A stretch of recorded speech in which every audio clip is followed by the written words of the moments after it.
Ada. Ambil ke?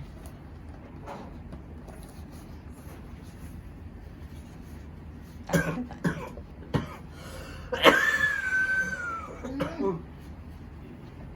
Tak ada semput kan? Tak ada.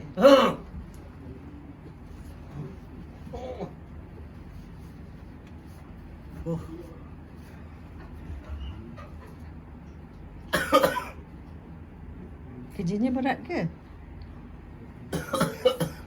Daripada berapa bulan tadi. Tapi maksudnya dulu kerjanya berat lah. Tak. Oh, tak. Tapi kalau orang Jawa cakap apa? Dia jenis apa? Ringkeh. Oh. Ringkih tak rajin urut, payah sikit. Kan? Jadi bila sekali kerja macam apa? Kebun gitu kan. Terus dia saja. Habis lah badan ni gitu.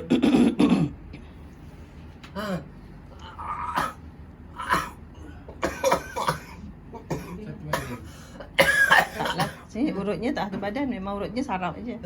Dia ambil. Kita orang tak sini tak ada urut badan. Dia ambil poin mana yang masalah. Paru-paru. Kalau perempuan kan dia urut ni. Tak.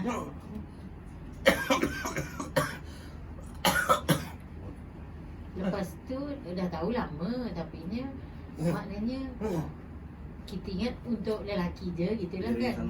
Lepas tu diorang urut.